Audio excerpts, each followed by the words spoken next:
اللہ امین الدین کو سلامت رکھے. جس انداز میں انہوں نے کلام پڑھا ہے میرے دل سے دعا نکلی اللہ ان کی نسلوں کو مداح رسول بنا دے, ان کی نسلوں کو اللہ مداح اہل بیت بنا دے. جو سیدہ کی شان میں انہوں نے کلام پڑھا ہے, آپ میں جلوہ گر سید الانبیاء. کائنات میں ایک واحد ذات ہے جس کو یہ کہا جا سکتا ہے, کائنات میں صرف ایک ذات ہے جس کو یہ کہا جا سکتا ہے کہ آپ کی ذات میں سید الانبیاء جلوہ گر ہے, تو اس ذات کا نام سیدہ فاطمہ الزہرا ہے.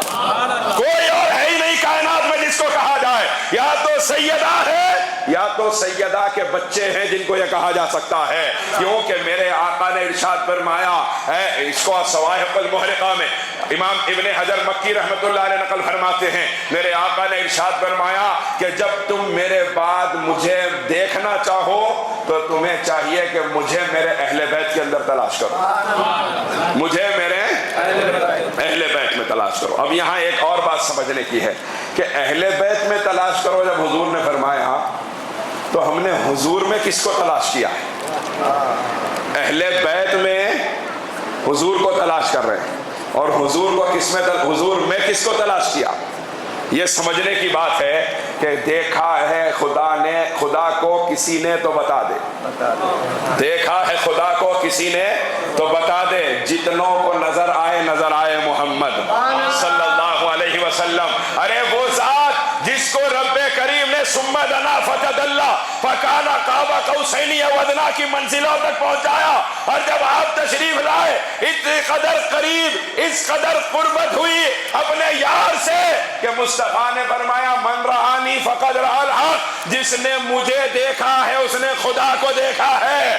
ارے جس کا جلوہ دیکھنا خدا کا جلوہ کہلاتا ہے. اگر کوئی اس کو دیکھنا چاہے اس کے لیے جلوہ ہے تو حسن مجتبیٰ کا جلوہ ہے, شہید کربلا کا جلوہ ہے.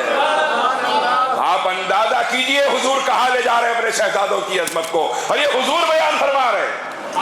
دیکھیے ہم تو وہی بولیں گے جو حضور نے فرمایا ہے, ہم اپنی مرضی سے نہیں بولیں گے, ہم غلو کر کے نہیں بولیں گے, نہ عظمت اہل بیت میں غلو کریں گے نہ عظمت صحابہ میں غلو کریں گے, کیونکہ ہم جانتے ہیں ہمارے بزرگوں کا مسلک اعتدال ہے, ہم جانتے ہیں غوث الاعظم کا مسلک اعتدال ہے, ہم جانتے ہیں غریب نواز کا مسلک اعتدال ہے, ہم جانتے ہیں بندہ نواز کا مسلک اعتدال ہے. اب کسی نئے ٹھیکیدار کی ہم نہیں سنیں گے اور کسی اور کی مان کے ہم غلو نہیں کریں گے, لیکن حقیقت کیا ہے؟ مصطفیٰ فرما رہے ہیں جو مجھے دیکھنا چاہتا ہے وہ میرے اہل بیت میں تلاش کرے. اور پھر کیا فرما رہے ہیں؟ جو خدا کو دیکھنا چاہتا ہے وہ مجھے دیکھے, اور جو مجھے دیکھنا چاہتا ہے وہ حسن و حسین کا چہرہ دیکھے. آپ اندازہ کیجئے کیا گھرانہ ہے. اور پھر حسن و حسین علیہم السلام جس کے شہزادے ہیں.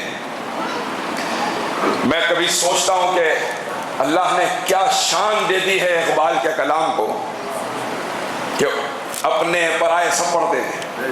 اقبال کا عقیدہ ماننے والے بھی کلام پڑھتے ہیں, اقبال کا عقیدہ نہ ماننے والے بھی کلام پڑھتے ہیں, اور میں تو دیکھتا ہوں کہ نہیں ماننے والے اقبالیات پہ زیادہ بولتے ہیں, نہیں ماننے والے زیادہ بولتے ہیں. بار بار درس اقبالیات رکھے جاتے ہیں, محفل رکھے جاتی ہے. علامہ اقبال کے لیے ذرا عقیدہ بھی پوچھو علامہ اقبال کا کیا ہے. علامہ اقبال فرماتے ہیں رشتہ آئین حق زنجیر پاس فرمانے جناب مصطفیٰ.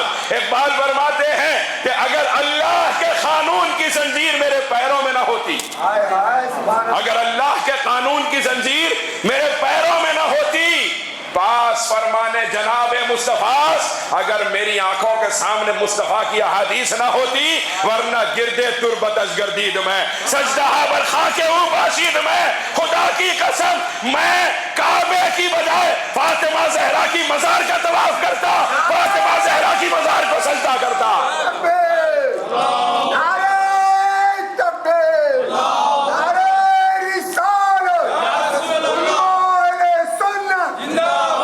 یہ میں نہیں کہہ رہا ہوں, علامہ اقبال کہہ رہے ہیں ورنہ گردے تربت تشگردید میں، اللہ اکبر، سجدہ پر خاک او پاشید میں۔ اگر شریعت میرے آنکھوں کے سامنے نہ ہوتی میں مزار فاطمہ زہرا کا طواف کرتا، میں مزار فاطمہ زہرا کو سجدہ کرتا۔ اقبال بتا رہے لوگوں تم سمجھتے ہو ہمارے کلام کو عزت ہماری عقل کی وجہ سے ملی؟ نہیں، ہمارے کلام کو عزت سیدہ کی چوکھٹ کی غلامی کی وجہ سے ملی ہے۔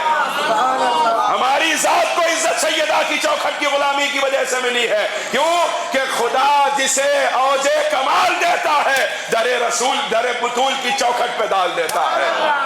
اللہ جس کو عزت دینا چاہتا ہے سیدہ کے بچوں کا غلام بنا دیتا ہے۔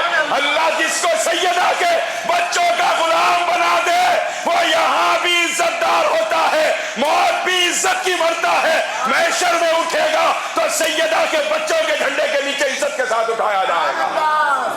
اور جو ان کا نہ ہوا اس کے ذکر کی ہمیں ضرورت نہیں ہے، جو ان کا نہ ہوا اس سے ہمیں مطلب نہیں ہے، لیکن ہمارا عقیدہ اپنی مرضی سے نہیں ہے، ہمارا عقیدہ مصطفیٰ کے ارشادات کی وجہ سے ہے۔ اقبال فرماتے ہیں مریم از یک نسبت عیسیٰ عزیز وز سے نسبت حضرت زہرا عزیز۔ اقبال فرماتے ہیں بی بی مریم کو ایک نسبت عیسیٰ ہے جس کی وجہ سے ان کو اللہ نے عزت عطا فرمائی، وز سے نسبت، اور 3 نسبتوں سے سیدہ پاک کو اللہ نے عزت عطا فرمائی ہے، اور وہ تینوں نسبتیں کیا ہیں؟ نور چشم رحمت للعالمین، امام اولین و آخرین۔ اقبال فرماتے ہیں اس ذات کی آنکھوں کی ٹھنڈک ہے جو ساری کائنات کے لیے رحمت بن کر تشریف لائے ہیں، جو ساری کائنات کی آنکھوں کی ٹھنڈک ہے، ان کی آنکھوں کی ٹھنڈک ہے تو سیدہ فاطمہ زہرا ہے۔ امام اولین و آخرین، وہ ذات جو اولین و آخرین کی امام ہے، ان کی آنکھوں کا نور کون؟ سیدہ کائنات ہے۔ اقبال فرماتے ہیں 92 تاجدار حلتا مرتضی مشکل کشا شیر خدا۔ اقبالیات کا درس دینے والوں ذرا اقبال کا عقیدہ بھی دیکھو۔ اقبال کے عقیدے میں علی کو مشکل کشا کہا جاتا ہے، اقبال کے عقیدے میں علی کو شیر خدا کہا جاتا ہے۔ ارے ذرا غور تو کیجئے۔ دوسری نسبت اقبال فرما رہے ہیں وہ یہ ہے کہ وہ بیوی ہے تو اس ذات کی جو مرتضی ہے، مشکل کشا ہے۔ اور کیسا مشکل کشا؟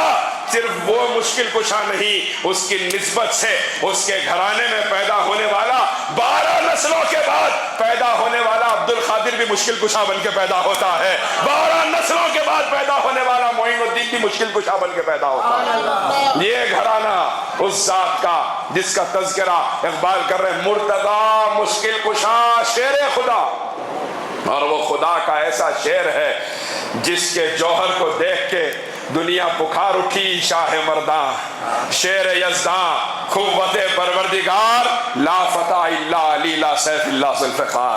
پھر اس کے بعد مادریں مرکز پرکار عشق، مادریں قافلہ سالار عشق۔ اقبال فرماتے ہیں کہ ماں ہے تو اس ذات کی جو عاشقوں کی کائنات میں مرکز کہلاتے ہیں، وہ امام حسن مجتبیٰ ہے۔ پھر فرماتے ہیں کہ اگر ماں ہیں تو اس امام کی جو قیامت تک کے عاشقوں کا قافلہ سالار بن کے دنیا میں تشریف لایا ہے، وہ قافلہ سالار امام حسین ہے۔ آپ اندازہ کیجئے جب ایسے گھرانے سے نسبت عطا فرمائی تو پھر شہزادے بھی ویسی شان والے عطا فرمائے۔ رب کریم نے شہزادے بھی ویسی شان والے عطا فرمائے۔